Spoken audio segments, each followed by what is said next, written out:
la Acá Copa estamos Esquina. en el segundo bloque de Santa Fe Noticias. Ya con el invitado ya veníamos charlando. Ya veníamos charlando, estamos sí, en una- Porque es un colega. Es un colega, hombre de los medios, hoy en la Cámara de Diputados. Así es, iniciando su carrera política. Estamos con el señor Alejandro Grandinetti por el Frente Renovador. Ale, bienvenido. Gracias a ustedes, Gracias. es un verdadero gusto. Bueno, La verdad que está lindo estar la verdad que está en el lindo, estudio, digamos, no ya- en el estudio, en el estudio, No, volver, no. volver al... Es otra a cosa, la digamos, tele, el sí. bichito sigue siempre ahí prendido. Me parece que es algo, son de las pasiones que no se pueden aflojar. Y que además terminás a veces metiéndote en la entrevista que te hacen. Claro. Le cambié los roles, ¿viste? Fuiste Claro, campeón de claro, honores, sí, claro. se juega. Y sí, contanos, Ale, ¿qué tal este camino que estás iniciando como representante del Frente Renovador en la Cámara de Diputados de la provincia de Santa Fe? Sí, a nivel nacional. Y bien, la verdad que es un momento difícil de la Argentina, sobre todo por todo lo que está ocurriendo con el tema de los hechos de corrupción, Sí. por las variables económicas que no arrancan. O sea, tenemos un componente muy difícil cuando vos te enterás que te tiran 9 Claro. millones de palos arriba de a través de un convento, todo lo que está apareciendo con lo de la Zarobá, Sí. la corrupción, lo que se está impugnando de la representación política. Va a empezar también, creo, esta onda expansiva a tocar a algunos empresarios. Y por el otro lado, un nuevo clima político, pero que en materia económica, bueno, viene errando al camino, ¿no? Sí. O sea, por tercer trimestre consecutivo la Argentina no crece, Sí. estamos en recesión, cayó casi Sí. el 4%, 4,2% el PBI industrial. O sea, la verdad que está bueno lo de transitar la experiencia política, pero es en un momento muy difícil de la Argentina, ¿no? Sí, que además me parece que es el momento donde vos hoy, no sé si fundacional sería la palabra, pero me parece que tenés que empezar a tomar, bueno, desde el lado de la corrupción y esa onda expansiva, bueno, la justicia ser implacable de primero ir sobre aquel que ha sido corrupto, que pague, que la devuelva, que esa plata vuelva a lo que es al Estado, porque necesitas depurar la política, porque si no te hace el derrame sobre el resto también. No te quepa duda, pero además para eso necesitas leyes. Claro. Y eso fue lo que nosotros hicimos, ¿no? Por ejemplo, la semana pasada votamos la ley de extinción de dominio. Sí. Simplemente, para que no complicar con Claro. palabras difíciles, es devolver la plata. Claro. ¿Cuál es el problema? Un hecho o investigar a una banda de corrupción, de narcotráfico, esto iba por atrás, ¿no? Pero bueno, no importa. No importa. Una banda ya me olvidé cómo era, ¿viste? Ya Ya había me perdí arrancado. el hábito. Una banda de narcotraficantes es un proceso que dura entre 12 y 14 años, promedio en Argentina. Si vos incautás hasta que efectivamente te lo haces efectivo con la condena definitiva, pasa ese tiempo y en muchos de los casos terminaba en la propia Corte Suprema manejando esos fondos de la Corte Suprema de Justicia de la Nación. ¿Qué Sí. hicimos nosotros? Bueno, decimos que inmediatamente, en forma sumaria, Sí.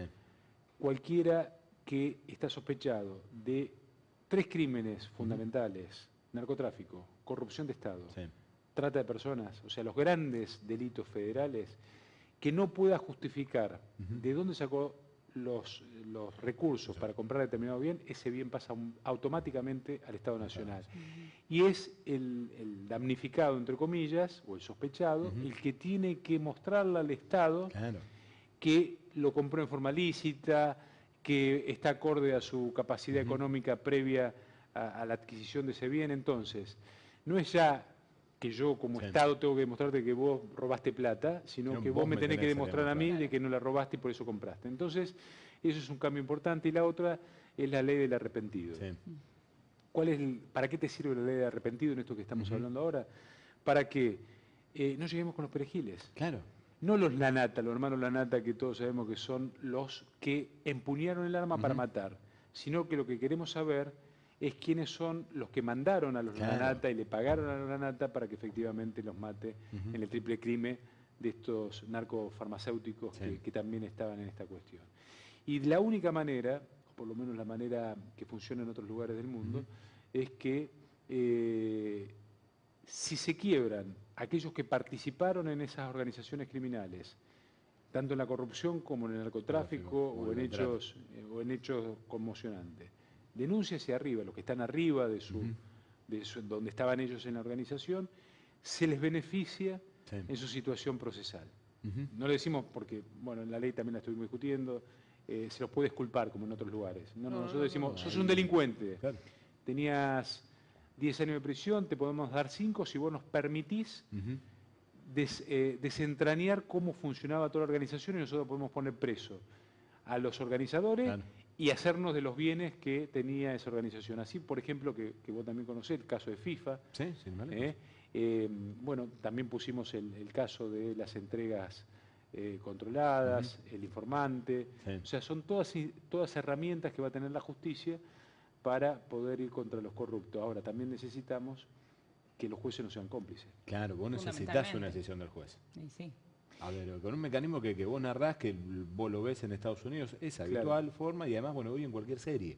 Ves ese formato, o sea, Mayor Criminal, vos la ves a Así la es. directora. Decimos, Así si vos me decís de 10 pasa 5, firmame la declaración. Eso es lo que va a ocurrir ahora.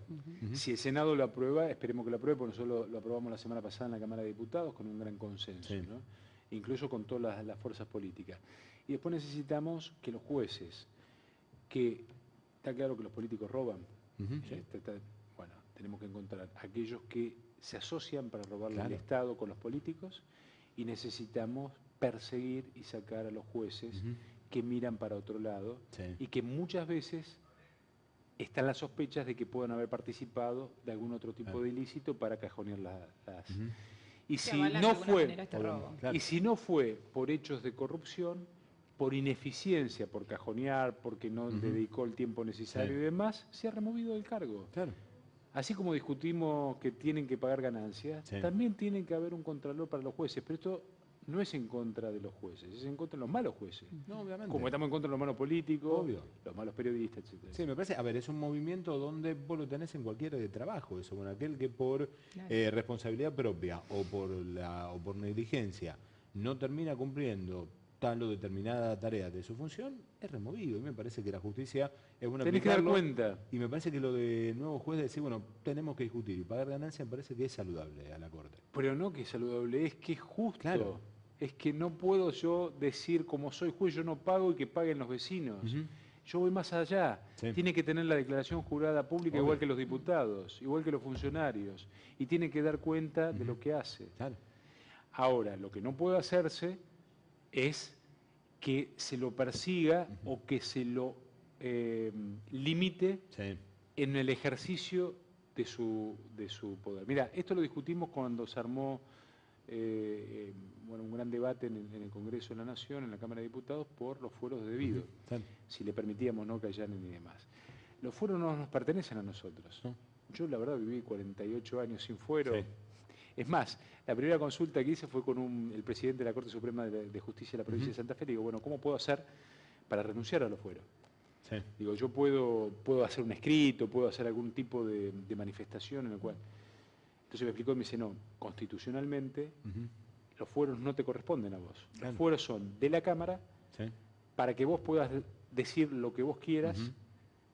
proponer lo que vos quieras y que estés inmune a las presiones de los intereses sobre los cuales estás. Eso es lo que pensó el constituyente Ujú. cuando le dio la inmunidad Sí. a los legisladores. Ahora, no nos dio impunidad. Claro. Claro. Ese es el punto. Son dos Suenan cosas- parecidos. sí, pero son dos cosas totalmente distintas que Exactamente. hacen un camino diferente. Exactamente. Entonces, lo mismo para la justicia. Yo creo que pretendemos que si no modificamos la justicia con una justicia independiente, que sea el reaseguro del ciudadano.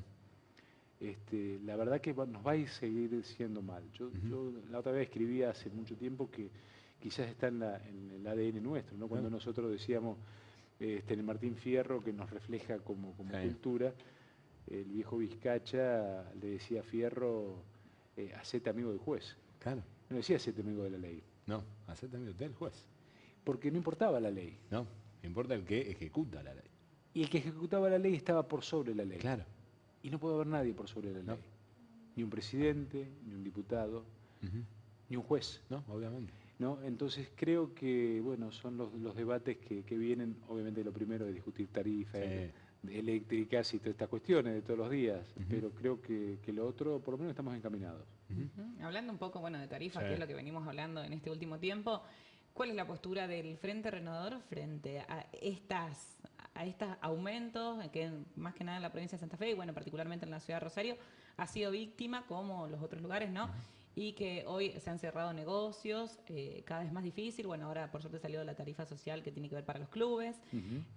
¿Cuál es la postura de ustedes Nuestra frente a esto? postura es terminante, clara, contundente. Denunciamos en su momento que fue un aumento de tarifa absolutamente irracional, que vendido como sinceramiento, las tarifas lo que hizo fue una transferencia de casi el 1,8% del PBI de la Argentina, o sea, de los bolsillos de cada uno de los argentinos hacia las empresas productoras generadoras de energía y de combustibles particularmente. Además también yo creo que se está incumpliendo la ley de ética pública por parte del ministro Aranguren. Hemos hecho pedidos de informe, hay denuncias presentadas, con lo cual no vamos a ser redundantes con la denuncia, pero comparto el criterio de la denuncia. Yo creo que es absolutamente irregular que alguien tenga acciones en la YEL y que le compre gas vía Chile el doble de lo que le estamos comprando a Bolivia, precisamente a una subsidiaria de YEL. Y eso es Aranguren. Y la verdad que sea un tipo que revolea plata por arriba de un monasterio o alguien que no cumple una ley, no digo que sea un ladrón, lo que digo que hay incompatibilidad, lo dice la ley. Y con respecto al hecho concreto de la toma de tarifas o el aumento en el tema de tarifas, desgraciadamente está ocurriendo lo que nosotros decíamos, son impagables. Estamos haciendo acciones conjuntas en diferentes lugares, o sea, estamos judicializando esto. Estuve con la gente de la multisectorial, algunos de ellos, y bueno, les decíamos que también le brindamos el apoyo, le vamos a dar asesoramiento jurídico si lo necesitan. Y bueno, plantearlo en todos los ámbitos. Nosotros planteamos, por ejemplo, que en la ley de PYME que votamos en el día de ayer, que también se retrotraigan en un 30% las tarifas a las pymes. Bueno, no pudo salir así porque esto fue irreductible por parte, no nos daban los números por parte del oficialismo, con lo cual lo sacamos, pero está en otro ámbito del poder del Estado, que es en la justicia, determinar que no se aplicaron, porque vos por norma tenés que hacer una consulta en asambleas en la cual están los consumidores, invitados las ONG y demás, cosa que no se hizo, con lo cual, bueno, creo que fue un error político y un error económico muy grave, que es enfriar más la economía todavía. Sí, porque a ver, seguís teniendo una inflación que es muy alta. Es más, que ha tenido un número alto por encima, y ahora vos le agregás ese enfriamiento de que hoy no tenés un consumo, y por ende no tenés consumo, en la pyme no te labura la pyme, te quedó la gente en la calle. Claro, es que además creo que la visión era, tenemos un problema con la inflación. Fíjate vos que se derriba el mito inmediatamente aquello de que el problema era que ganaban mucho los trabajadores. Claro. Decían, bueno muchachos, aflojen un poquito con el pedido de paritaria, porque eso va a desmadrar la inflación en Argentina. Muy bien. Los primeros 3 meses, 4 meses que tuvimos casi 16 puntos de inflación medida por el IPC Congreso, porque teníamos un apagón de estadísticas por parte del gobierno con la explicación que dieron, pero tampoco se sumaron a nosotros para dar las cifras de la inflación en la República Argentina. Y toda esa inflación acumulada de casi 16 puntos, que es una enormidad, en 4 meses y después continuó, se dio por el aumento de tarifas, el aumento de combustible, el aumento de la luz, del gas, del agua, y no tenían nada que ver los trabajadores. Entonces, creo que enfriar la economía para sostener la inflación fue un error y esperemos que lo puedan solucionar, ¿no? Estamos tratando desde nuestro lugar, desde la legislación, tratar de ir proponiendo alternativas para solucionar esto, ¿no? Como el caso de PYME. Y cada vez está más difícil. Acá en la ciudad de Rosario cerraron 1.500 comercios y se ve. O sea, si vas por calle San Martín, como hablábamos hace un rato, ya se pueden ver varios lugares. Y para uno, ¿no? También, cada vez. Como vos bien decías, Ale, el aumento del gas, el aumento de la luz, se hace agua. Todo. Claro, pero incluso fíjate vos que se apuntó a decir, bueno, vamos a ponerlo en orden con respecto al resto de la Argentina. Pero no subieron, o sea, no aumentaron el precio en la distribución. No. aumentó una generación, con lo cual nos volvieron a aumentar nosotros. Claro. Y además hubo una mala política por parte de Miguel Lifshitz, se lo dije a él y lo repito, me parece que se equivocó, cuando en diciembre había aumentado las tarifas antes de que llegue el otro aumento, con lo cual te aumentaron sobre el aumento. Y hoy en Santa Fe, digo, tenemos una de las más caras de la República Argentina. Entonces, si bien le han aumentado en el tramo de la generación de energía, también es cierto que antes había aumentado en lo que era la distribución. Ojalá las causas judiciales avancen, salgan los amparos, y mejor que eso todavía, que pueda dar marcha atrás el gobierno y admitir que efectivamente no alcanza con la tarifa social después. ¿No? Porque la verdad que hicieron un gran daño. Bueno, ojalá se cumpla todo esto. Muchísimas gracias, Ale, por venir. No, por favor, un gusto. Seguramente también lo Obviamente. Será bienvenido nuevamente. Así es. Pero nosotros, ¿te parece si nos vamos a un corte muy...